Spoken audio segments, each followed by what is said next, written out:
Everyone. Good afternoon, everyone. Myself is Supriya Jain, working as an assistant professor in Civil Engineering Department, SIRTE. Today here we are gathered for the SACE talk. Today here we are gathered for the SACE talk of delivered by Dr. Harinaran Tiwari, who is the Managing Director of Floodcon Consultant. Floodcon Consultant is a private consultancy company in the field of water resources. Dr. Tiwari completed his doctorate and post-graduation from the IIT Roorkee in water resources, development and management. His bachelor's degree from BITS in civil engineering. He is also a good researcher. SIRT family, welcome to Dr. Tiwari sir for his expert talk and sparing valuable time. Without wasting our time, we hand over the platform to Dr. Tiwari sir.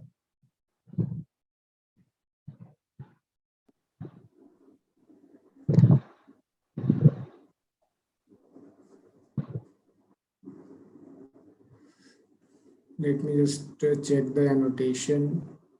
Good afternoon all. Thank you, Supriya ma'am, for this particular invitation. Am I audible? It's a sound maybe a bit low. Okay. So I'm just here to present what are the industrial aspects of research, since we all are facing a different scenario right now in 2020 and 21, and now the situation is like that we are working from home. So there are different difficulties, but I hope all of you are safe and healthy. So I wish a safe and healthy life to all of you first. And then we will start our discussion with industrial aspects of research. That means specifically I'm focusing on the water resources part, because our consulting or my research itself is based on a water sector. So I'm just trying to cover a small part for you, and maybe it is beneficial if you are going to the research. It is also beneficial if you are going for an industry, because it's a combination that what I'm trying to share. That means what are the basic approaches that what we are using in water resources, and what can be the future prospects of the research as well as research for an industry. So that is my focus. So there are four key areas of water resources. If you have heard about that, because all of you are from maybe civil engineering or other engineering, because water is that type of substance where all of we are stakeholders. It's not like that I don't know about the water or you don't know about the water. So everything is known and everything is visible, because if anything, like if we are not having a water for a drinking purpose, so we know that there is a water scarcity, although maybe we are not a civil engineer, but we can feel those problems, we can feel those challenges, that what maybe in future the challenges will be more. So there are four key areas where we have to focus as a civil engineer or as an engineer or as a stakeholders. So the four part is water quantity and availability, like in what quantity water is available, and if the water is available in abundance, so maybe there is a cause of flood or something like that. If the flood is there, so how we can map those flood for a map, or how we can forecast those flood, so that we are on the safer side. So the third thing is the water quality, because now everyone is using a reverse RO or ultraviolet filters like that. So we are using those. So what are the feasibility of that and how we can improve those things? Because earlier, I think 10, 20 years back, we are not using any type of filters to drink a water, or for any industry or any agricultural sector, we never required a water quality testing. But now it is essential things. So as a civil engineers, what can be the focus so that we can make our career as well as we can contribute to the society also. And the last part, but it is not least, because water policy and management. In last 10 years, I have seen these part, because earlier the policy and management part is directly engineering is not, that means engineering students are not contributing to that. They are saying that the policy and management part is not directly related to the engineers, but it is not like that. If we will not participate in that, so the future, what the future will happen in the future, it will happen that in the policy part, everything is covered only through the administrative purpose. It's not, it may be not technical. So we have to participate on those part also. So I am just starting with the water quantity first. That means all of you, I think, must aware about that. In a water quantity, there are, that means two part. One is the surface water. You all know, like a river, well, any type of sorry, well is a type of groundwater, river or any type of ponds like that. This is the water which is available on the surface. So the quantity measurement is very important task. So how we can measure the quantity in the river or in the ponds or in any surface water area? So this is the major challenge, and this is that means in the research, this is also going on, and in the practical field also it is going on. So suppose if I will that means ask a question from audience, how you can that means estimate a water quantity, that means in your river or in your area, what is the amount of water is there. So the basic thing is that if you want to measure a water in a river, so there are a simple method that is called a gauge discharge method. So this is the manual gauge discharge station at uh, Assam. It's nearby Tezpur. So you just look into that. What is the stage? That means what is the level of river, and you know the cross section of the area. So basic discharge estimation is like the equation. You can feel that Q is equal to A into V. So in that part, you just find that it is a most manual method that what we are using. And in fact, in India, 80 to 90% of discharge or water quantity estimation in the river is happening like this. But what the advancement needed in that, and why it is needed? Because somehow if there is a time of flood, so who will take the reading from there? Is it possible to take? Because right now when I have taken this particular image, so river is on a lower side. So it's easy to see, okay, the level is on 72 or 76 or something at level. And I know the bed level actually. And then by differentiation, we know the depth of water.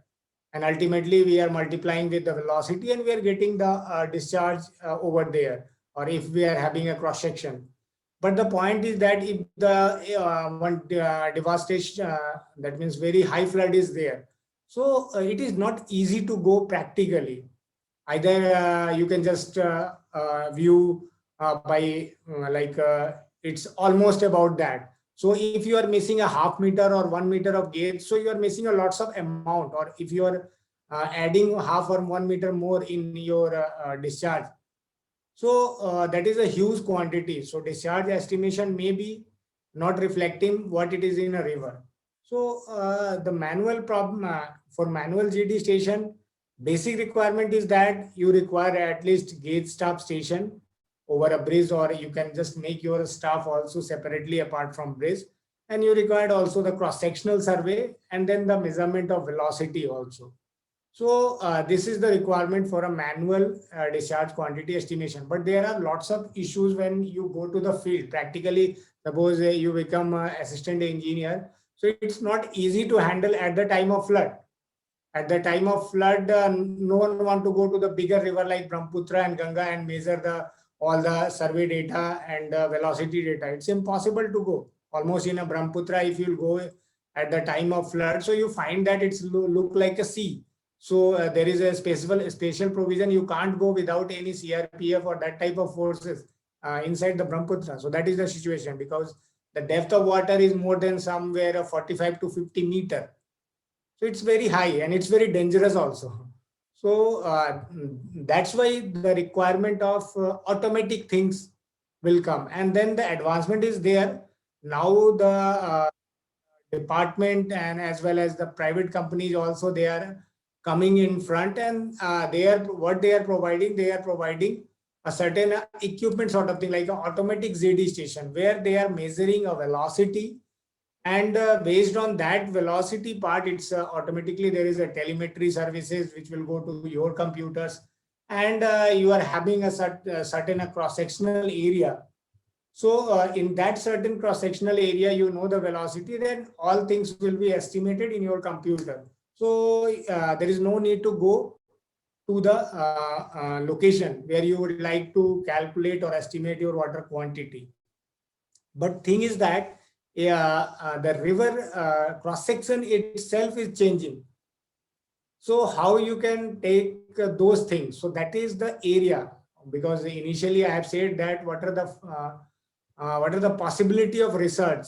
So that is the possibility of research, because what we are thinking that that means thinking behind this automatic ZD station is that velocity measurement is there, but cross-sectional you are assuming that the cross-section is constant, or you are taking a cross-sectional data once in a year or twice in a year, but it is changing every minute, you can say. But at least you cannot measure every minute, but if the measurement can be possible within a day or 2 day or 3 day like this, so then the data what will come, it will be more realistic. But how it will happen? Because suppose if you go to the bathymetric data on a daily basis or monthly basis or something like quarterly or 10 daily basis, so it is very costly affair. If you just go to the cost, one cross-sectional data of almost 1 kilometer river, it is taking about more than 2 to 3 lakhs rupees in terms of cost. So it's a very higher on that means it's not feasible. You can say it's not economically feasible. So what can be other way? So that is the area that you can think of as a researcher if you are going to the research. So how you can measure the bed level without making such a huge investment on that. That means investment in terms of, suppose if India is having a more than 4 to 500 major or minor rivers, and everyone like Ganga is having a cross section of 2 to 3 kilometers. So if you just add up the cost, it's maybe on thousands of crores rupees daily. So how you can spend that? So what can be the strategy for that? So one strategy is like remote sensing. Remote sensing, like this is also a remote sensing method, but in this particular method, we are not utilizing remote sensing to measure our cross-sectional survey data. So that might be also possible with the use of LIDAR data, which is also right now, which is also costly in terms of economic feasibility of the project. So the third thing is that now what the International Research Center is doing.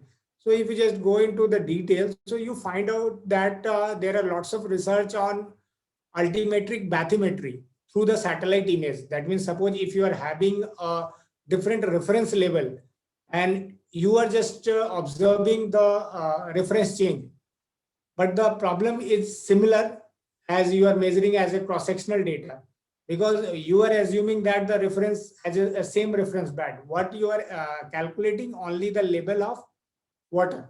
So in this particular part also, there is a requirement of research also, because what we are considering that only the change of water level. So that is our maybe for a first problem, as we are taking from a manual reading. So that advancement can be beneficial for that. Otherwise, this advancement also doing that, because the riverbed, as far as seabed, because they have started for a seabed, so maybe the seabed is a little bit consistent than the riverbed. But as we are considering the riverbed for our water quantity estimation, so this altimetric bathymetry needs some revival also, as per from the sensor perspective, from the other methodology, because now we are using that means we are having two type of two basic science-based technology. Like one is based on the sound and one is based on the light. So two technology we are using, like for a sound, we are using an acoustic principle. Suppose we are sending some sound wave to the water and it is just reflecting back to the sensor. And then we are calculating based on time period. And obviously the refractive index of water and the atmosphere is different. So that's how we are calculating the total depth. And in the light based, what we are saying that we are just looking into that how much depth of water is there. But you know that light cannot transmit into the water to the full depth. As per general physics law, if you just light on the torch and you just dip into the water, so maybe it will not go to the your bed level. It's depend on the quality of water also, and it's also depend on the refractive index of water. So the both the technology needs some modification, so that we can just look into that. You can see like for our body, human body, we are using ultrasonic technology, so that we can look into all the parts of that. So this type of methodology is also there, but right now it is also a very costly affair in terms of feasibility. But now science is improving that, and in that part you can also contribute if you are looking into the industrial aspect of research, because you just assume that, as I said earlier, if you are taking a bathymetry data for whole river of India daily basis, so it's costing about more than 1,000 crores daily. So any government or any services cannot bear that cost. But if any research came like that, okay, you are giving that sort of bathymetric data daily or twice or maybe quarterly basis on a very that means cheaper manner. So that will be very beneficial for a industry, as well as it is also contribution for a research, because now it is under research very that means all the agencies like NASA, ISRO, different IITs are doing those type of research. So it's very much relevant. And you just look into that how it is working. Actually, this altimetric bathymetry, it is based on the principle of gravity. So you just look into that. Suppose if the ocean floor level is like this, and then the ocean floor level, there is a certain jump over there, or seamount is there. So you just look into that how the gravity, standard gravity is working, and if there is an induced slope, so how it is working. So based on this estimation of gravitational, because from light-based sensor, you cannot directly see the floor of ocean or floor of river if it is very deeper. So you can't see, and there is no such technology. So what they are trying to use, they're trying to use the principle of gravity, and they have measured that this, you can look into that. There is a global seafloor topography based on this mission of NOAA. This is the mission of NASA. So they're trying to find out the floor level of sea. But the challenge for a river, because sea is also, it's a water body, it's a huge water body around the globe. So, but now they are concentrating on the river water flow also. So methodology will be maybe more or less same, but they are trying a different algorithm for that, so that they can get the actual bathymetry data based on satellite images. Now, one thing is that you can try on your master's or PhD thesis where you would like to go in the field of water resources. So you can just fix it like that. Suppose if you would like to have a bathymetry data in your area, suppose you are having such some survey data is there, and you are also having a different sort of satellite imagery uh, over the same time. So what you can do, that you can just go a small correlation, that whether there is any correlation, because if the smaller depth river is there, like if the river is having a depth of a half meter or 1 meter, maybe there will be some correlation, because research is going on. So I cannot comment that there is no correlation. So that part you can do as your research. And apart from that, you can also try to measure velocity from satellite image, but it's quite typical, because velocity measurement is what specifically velocity is the movement, that means del x by del t in terms of physics. So how can you find out that physically if you are going to the river and you are having no equipment? So how you are finding the velocity?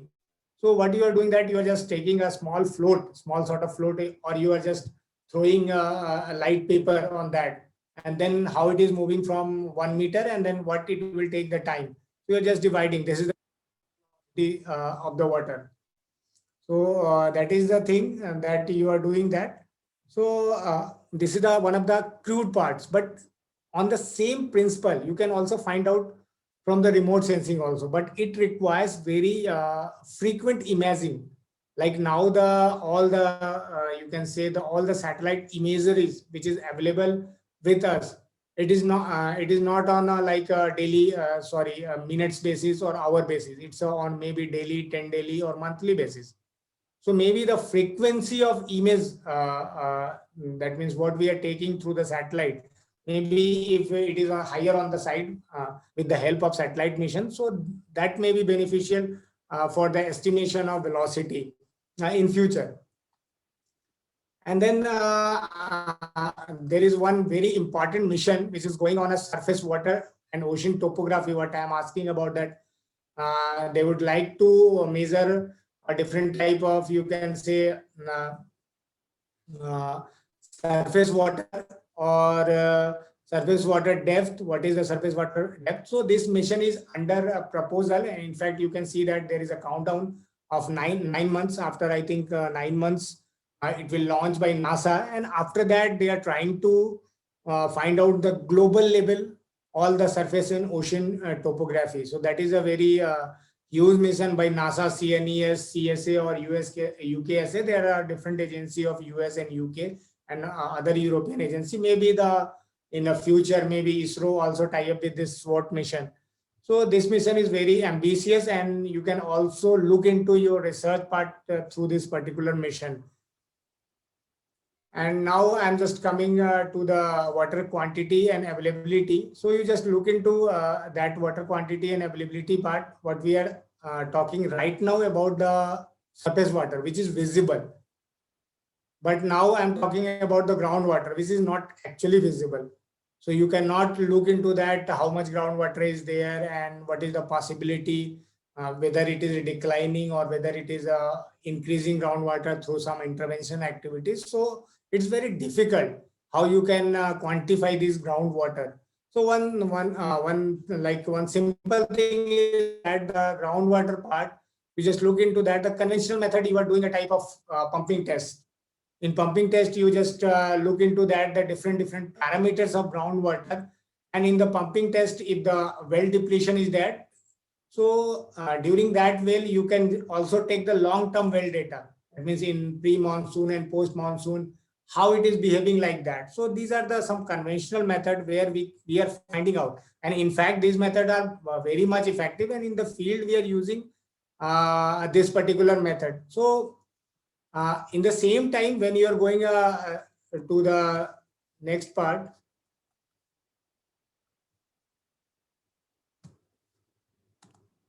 So there are some automatic measurement also. That means if you are putting a sensor over there and sensor to the telemetry, and then it is coming to the computer. So same thing can be transformed, because suppose if you have to take a reading for a 4 or 5 years, so it's very difficult to measure, go to every day. Maybe there will be some mistake. So that is automatic things is also coming in the department, or government is also adopting these sort of things. But obviously this is also some sort of costly affair. So in the same time, the remote sensing based technology is also appearing in the market, and also they are provoking a researcher or industries to do that. And if you look into that, there are satellite based measurement where you can find out what is happening in the long term. Although this resolution is very coarse, but if you are having some field data, so you can just downscale these data for your usability of your area. So that is the satellite based measurement based on a base data. So that you can also analyze, and this is the one of the most important area where you can do a research in a groundwater. So that is one thing. And obviously you all know about the flood water, and you can do also the flood water mapping using the different remote sensing methodology. Like this is a sentinel mapping, and we did this particular mapping for an area where there is a flood in the time of July 2020. And in the same time, we have validated these results also, because sometimes the reflection, because it's only the reflection what we are seeing through the satellite images or remote sensing data. So we have to validate also. If once it is validated and well proved that, okay, this is okay, so then the methodology will come in the future. You need not to validate very much, because right now we are in the earlier stage. So for a research also it is a scope. And if the research will it will go into more conformity stage, then it will helpful to the industry also, because industry is also utilizing these data for their planning, their engineering. So that is very much useful. And you just go to the field verification for that part. So this is one part of flood mapping, and this is the 2014 Kashmir flood. So you look into that, this type of mapping, and in fact forecasting is also possible. So that is possible. And you just look into these sort of data from NASA also, where you are finding out the detailed rainfall data through the satellite image, and that can be used for a flood mapping part. So that is also available, and that is also the area of research, and it is also helpful to the industry. I'm always connecting research and industry, but because it is an earlier stage of research, so if you go to the industry directly, so maybe they cannot believe. But if you go through some research, so then they will believe, and then it is useful for industry, and time saving and cost saving both. It is and then I'm just coming into water quality, because now time is also short. So I'm just quickly going into that. And if there is any queries, you just ask on my mail, or you just forward to the Professor Supriya, and then she will forward to me. Water quality also, you just look into that. One is the manual testing, which is well known to all of you. That means just go to the river or go to the water body, take a water on bottle or something like that, and then test in the lab.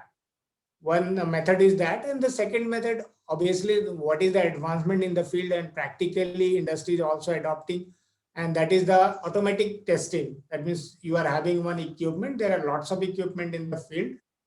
Go dip into the water, and you can get some of the quality, not all the quality, but some of the basic quality of the water, from based on which you can design your work, based on which you can analyze your work. So that machines are available. And now in the same time, the satellite based measurement is also available. And now they are trying to big in 2024, NASA and ISRO, there is a combination of satellite. So they are trying to launch in 2023 and 4. I don't know what is the status. So in the future, that is also a very strong area of research, satellite based water quality mapping. So this is all about this particular presentation. This is one of our program which we have started for our students. What is our thinking or soch about water? How you think of think about the water and what will be the future of water. So we are provoking like some type of drawings or this is like that. So this is our Platform practicum program where we are taking some of the students if they require some sort of training. But right now its program is held on due to the COVID. Thank you very much. Also, so it's going. Okay, sir. Oh, thank you, sir, for delivering such a wonderful lecture. And we hope that in Thank you. future we will organize some more lectures like today.